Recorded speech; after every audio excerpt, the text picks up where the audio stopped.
너가 신과 나눈 대화는 너에게 신과의 우정을 가져다 주었고, 너가 신과 나누는 우정은 너를 신과의 영적 교서, 커뮤니언으로 이끌 것이다. 우리는 신과 나눈 영적 교섭에서 한 목소리로 말할 것이고, 그것은 특별한 내용이 될 것이다. 신과 나눈 시리즈가 모두가 특별한 것이었죠. 사실이다. 당신과 제가 그냥 이야기를 나누는 대화로 책도 더 읽게 되는 건가요? 너가 그러기를 원하면 읽게 될 것이다. 사실 전 이 대화들을 그럴 수 없이 즐기고 있습니다. 왜냐하면 그것들은 나에게 정말로 생각해보게 해주거든요. 하지만 저는 이따금 당신이 무척 완고한 것에 놀라곤 합니다. 신은 선으로 갖지 않는다고 하셨는데 당신은 꽤 많은 선으로 드러내시는 것 같아서요. 방향을 제시하는 것과 선호를 말하는 것은 같지 않다. 너희가 시애틀로 가고 싶다고 말하면서 세너 제이 쪽 길로 갈 때, 그런데도 너희가 더 이상 방향을 물어보지 않을 때, 너희는 잘못된 길로 가고 있고 방향을 잘못 틀었다고 말하는 것이 선호를 선언하는 것이냐? 너희가 가고 싶다고 말하는 곳에 닿을 방법을 말해주는 것이 완고한 것이냐? 당신이 예전에도 이런 비유를 하셨습니다. 전에도 그렇게 말씀하셨죠. 앞으로도 나는 몇 번이고 다시 말할 것이다. 너희가 계속해서 나를 너희에게서 뭔가를 받아야 하는 신으로 만들려는 한 너희에게 말하건대 나는 너희에게서 아무것도 받을 필요가 없다. 너희는 너희에게서 뭔가를 받지 않고서는 그것을 갖지 못하는 그런 무기력한 신이 나라고 여기느냐? 너희는 일어나기를 바라는 일은 있지만 단지 그것을 일으킬 방법을 모르는 그런 신이 나라고 생각하느냐? 내 입장에서 보면 너희가 시애틀로 가야 하지만 내가 너희를 그렇게 만들 능력은 전혀 없으리란 게 너희 생각이냐? 그렇지 않다. 실제로는 너희가 나에게 가려는 곳을 말하면 나는 너희에게 거기에 이를 방법을 말해준다. 인간은 몇천 년 동안 자신들이 어떤 식의 삶을 살고 있는지 신에게 말해왔다. 너희는 평화롭고 조화롭고 건강하고 풍요로운 삶을 오래도록 살고 싶노라고 내게 말해왔고 또 서로에게서 선언해 왔다. 그에 맞추어 나는 몇천 년 동안 어떻게 하면 그럴 수 있는지 너희에게 말해 주었다. 나는 여기서 다시 한번 너희에게 말하고 있다. 그러니 들을 귀를 가진 자는 들어라. 그럴게요. 하지만 앞서 말씀드렸듯이 사람들이 이따간 그런 이야기를 듣고 싶어 하지 않지요. 개중에는 우리 대화 중에서 당신이 사회 문제들의 정치적이거나 논쟁적인 태도를 취한 부분을 좋아하지 않는 사람들도 있습니다. 사실 우리가 듣고 싶어 하지 않는 건 신의 말만이 아닙니다. 전 이걸 언론에 있을 때 배웠습니다. 라디오 방송을 할 때 저는 제 견해 중 상당 부분의 논주를 낮춰 했습니다. 처음 제게 그런 이야기를 했던 제 상사가 레리 라루였습니다. 레리 밑에서 8개월을 일했을 때 전 또 한 번의 기회를 갖게 되었습니다. 물론 지금은 그런 사건을 기회라 부를 생각은 없지만요. 왜냐하면 이제 저도 운 같은 건 없고 삶은 삶에 대해 자신이 의도하는 바에 따라 좌우된다는 걸 아니깐요. 그건 좋은 일이고 중요한 일이다. 너희가 신과 우정을 도움되는 참된 우정을 나누고자 한다면 너희는 신이 어떤 식으로 일하는지를 반드시 이해해야 한다. 사람들은 살아가면서 얻는 좋은 결과들을 끊임없이 기회니, 운이니, 우연의 일치니, 요행이니, 운명이니 따위로 불러왔다. 반대로 태풍이나 토네이도, 지진, 급사 같은 나쁜 결과들이라면 그건 신의 행위라 불린다. 이런 관념을 가졌으니 너희는 당연히 나를 두려워할 수밖에 없다.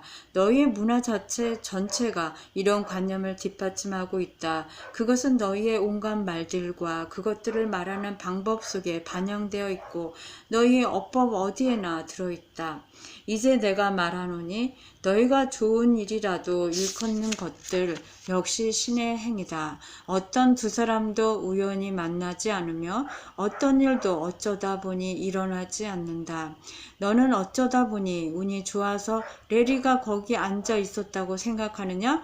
바로 그 사람이 바로 그 시간에 바로 그런 태도를 가지고 너와 레리가 그날 그 시간에 우연히 만난 것이 아니라 그가 자기 차례를 기다리는 조연 배우처럼 대기하고 있다가 무대 위로 걸어 나와 자기 대사를 읊고 퇴장했을 가능성을 고려해 봐라. 그러고 나서도 너의 연극은 계속된다. 항상 그래왔던 것처럼 지금 이 순간에도 너의 연극은 내일에 대한 너의 온갖 생각들을 거쳐 쓰여진 너의 대본과 말로 하는 너의 온갖 지시들로 이루어지는 너의 무대 연출과 너의 온갖 행동으로 구체화되는 너의 연기로 계속되고 있듯이. 이건 경이롭군요. 이건 그게 실제로 어떤 건지를 보여주는 굉장한 묘사라고 할 수 있겠군요. 할 수 있겠다고? 아니, 이건 그것이 실제로 어떤 건지를 보여주는 굉장한 묘사입니다. 그리고 물론 이제는 저도 그렇다는 걸 압니다. 신과 이야기를 나누고 나서의 그 모든 게 분명해졌죠. 하지만 그 당시로 돌아가 보면 내가 그 방송국에 들어가고 나서 2달 후에 조니 워커라는 방송 능력이 뛰어난 한 친구가 버지니아주 리치몬드에서 직장을 갖기에 그 방송국을 떠났을 때 전 그게 그냥 다른 기회라고만 여겼습니다. 그리고 나서 얼마 안 돼 리치몬드에 있는 조니의 사장은 메릴랜드 아나폴리스에 있는 소규모 AM 방송국을 사들인 한 회사에 합류하기에 그곳을 떠나게 되었죠. 그런데 조니 워커는 리치몬드를 떠나고 싶지 않았습니다. 그래서 그는 대신 딘에게 아나폴리스 방송국의 새로운 이미지와 좋은 음성을 주는 데 도움이 될 젊고 새로운 인재를 앓고 있느라고 말했습니다. 그 젊고 새로운 인재가 저였습니다. 덕분에 저는 그야말로 하루아침에 동부 해안 쪽으로 떠나게 되었죠. 어머니는 내 손목을 붙잡으면서 아버지더러 날 좀 막아달라고 했지만 아버지는 그냥 가게 놔도 그 애한테 좋은 기회야 라고 하시더군요. 하지만 이 모두가 실수하는 거라면요. 어머니 물음에 아버지는 간단히 대답하셨습니다. 그럼 실수가 되겠지. 그 애는 우리가 어디 있는지 알아. 제가 아나폴리스에 도착한 게 1963년 8월이었습니다. 19살을 한 달 남겨두고 있을 때였죠. 내 초봉은 $50밖에 안 되었지만 전 들떠 있었습니다. 보라고. 난 진짜 라디오 방송을 하는 거야. 이건 FM이 아니야. 이건 AM이야. 사람들이 차에 달고 다니면 해변에 갈 때 휴대 가방 속에 넣고 다니는 그런 거. 그렇게 해서 21번째 생일 무렵에 저는 그 방송국의 모든 광고 방송 제작을 담당하는 PD가 되어 있었습니다. 내가 여러분에게 이런 이야기들, 특히나 이 이야기를 하는 건 신이 우리 삶에서 어떤 식으로 일하는지 그것을 모를 때조차도 우리가 어떤 식으로 신과 우정을 나누고 있는지 보여주고 싶어서입니다. 나는 신의 사랑과 장소와 사건들을 가지고 우리가 가는 길에서 우리를 어떤 식으로 도와주시는지, 아니 신이 어떤 식으로 우리더러 삶의 현실을 결정하도록 허용하는지, 그렇게 할 수 있는 창조력을 우리에게 주면서 그 사례를 보여주고 싶습니다. 물론 그 당시였다면 그것을 이런 식으로 말하지 않았겠죠. 1966년경 저는 남부 저 아래쪽에 있는 한 도시의 라디오 방송국에서 PD로 일하고 있었습니다. 이 도시의 이름은 밝히지 않겠습니다. 지금 그곳에 사는 사람들을 당황스럽게 하거나 화나게 만들고 싶지 않으니까요. 틀림없이 지금은 그곳도 상황이 많이 달라졌을 겁니다. 하지만 1966년 당시에 저는 그곳에 간 것이 실수였다고 생각했습니다. 신의 세계에 실수란 건 없다는 개념을 아직 배우지 못했던 때였으니까요. 그때 일어난 일들이 내 교육의 일부였고 내가 이 세상에서 하기로 되어 있는 더 큰 일을 위한 준비란 걸 제가 알게 된 건 최근에 와서입니다. 내가 남부 도시에 온 것이 큰 실수였다고 생각했던 건 거기서 발견한 인종 편견 때문이었습니다. 당신은 60년대 중반이었고 존슨 대통령이 시민권법에 서명한 직후였습니다. 그 당시는 그런 법이 제정될 필요가 있었습니다. 오늘날에도 반중어 형사법이 필요하듯이요. 그리고 다른 어디보다 그 법을 필요로 했던 곳이 남부 깊숙한 곳의 특정 모서리에 세워져서 질기게 인종 편견을 유지해 가던 몇몇 성체들이었고요. 나는 바로 그런 모서리에 있었습니다. 여러 가지 면에서요. 나는 거기서 벗어나고 싶었습니다. 나는 그게 싫었습니다. 내가 처음 그 도시에 들어섰을 때 차에 기름이 떨어졌습니다. 주유소에 차를 끌고 들어간 나는 주유기마다 붙여진 백인용이라는 플라스틱 표지판을 보고 충격을 받았습니다. 유세기는 주유소 뒤쪽에 있는 주유기에서 기름을 넣어야 했습니다. 식당과 바, 호텔, 극장, 버스 정류장을 비롯하여 공공장소들 모두가 비슷한 상황이었습니다.